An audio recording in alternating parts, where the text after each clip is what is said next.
Hola, yo soy Paula Ortega y hoy voy a hablarte acerca de los trastornos disociativos. Los trastornos disociativos son trastornos mentales que presentan una discontinuidad y una desconexión entre el pensamiento, los recuerdos, las acciones, el entorno y la identidad.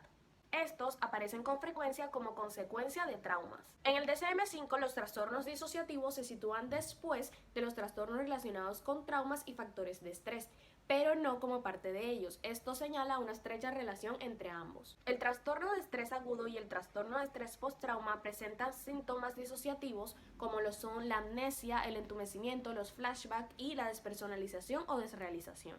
Todo el mundo sufre de manera ocasional algún problema leve relacionado con la integración de los recuerdos, percepciones, identidad y conciencia. Por ejemplo, las personas pueden ir conduciendo hacia algún lugar y luego no recordar el viaje en sí. Esto sucede porque estaban distraídos o iban hablando con alguien o simplemente dejaron volar sus pensamientos. Estos problemas son conocidos como disociación normal y no interfieren en la vida cotidiana de las personas. Por el contrario, las personas con trastorno disociativo pueden olvidar los hechos ocurridos durante minutos, horas o incluso muchísimo más tiempo. Sienten a veces como si un periodo de tiempo hubiese quedado en blanco. Además, se pueden sentir desconectados o disociados de sí mismos, es decir, de sus recuerdos, pensamientos, percepciones, emociones, identidad y comportamiento. Por lo tanto, su sentido de identidad, su memoria y su conciencia se encuentran fragmentados.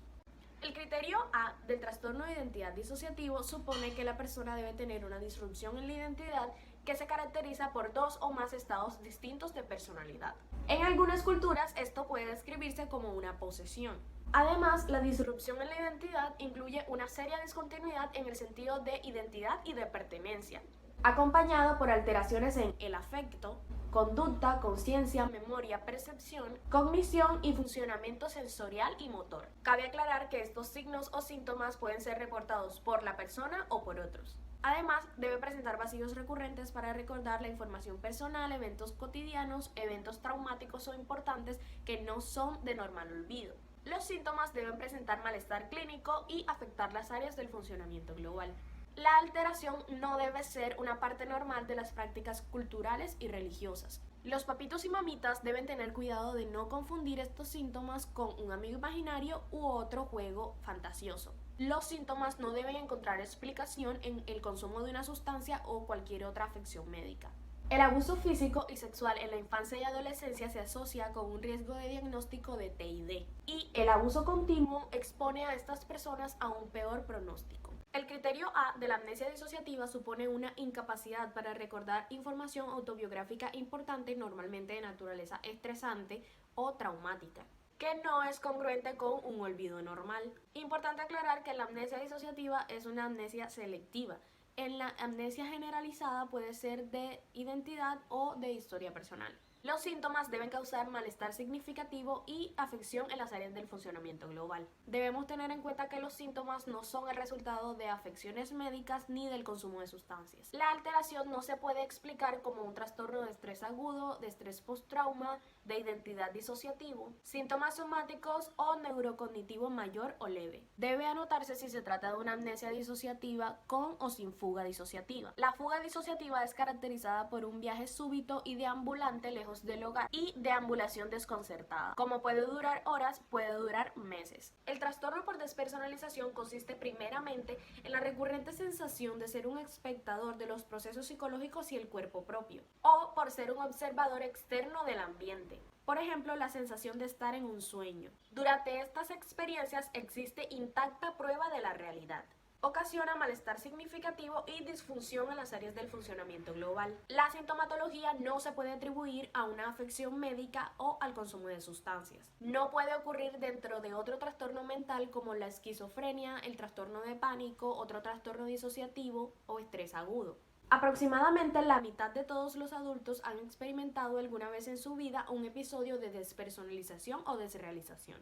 La categoría de otros trastornos disociativos específicos se refiere a la presentación de síntomas disociativos claros que presentan malestar clínico significativo y afectan las áreas del funcionamiento global, pero no cumplen con los criterios de alguno de los trastornos descritos.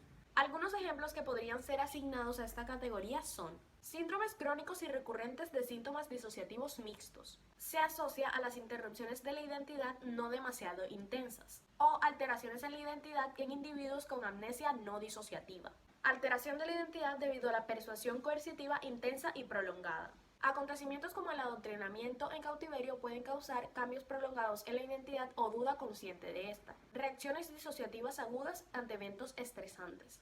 Se aplica a afecciones agudas transitorias. Duran por lo general menos de un mes o incluso días u horas. Trance disociativo. Reducción aguda o pérdida de la conciencia del entorno y los estímulos de este. La categoría de trastorno disociativo no especificado se refiere a cuando el individuo cumple con la presentación de un trastorno disociativo, pero el clínico decide no asignarlo a uno. Algunos de los cambios más importantes del DSM-5 con respecto al DSM-4 en cuanto a los trastornos disociativos son los siguientes. Eliminación del trastorno de fuga psicógena. Este pasó a ser una subcategoría de la amnesia disociativa. Inclusión de una nueva categoría para otros trastornos disociativos especificados, que permiten al clínico asignar códigos a la presencia de síntomas y signos psicóticos que no cumplen con los criterios de los trastornos centrales. La evaluación de la gravedad del problema con respecto a la escala breve de disociación. Muchísimas gracias por ver este video, espero que haya sido de mucho aprendizaje.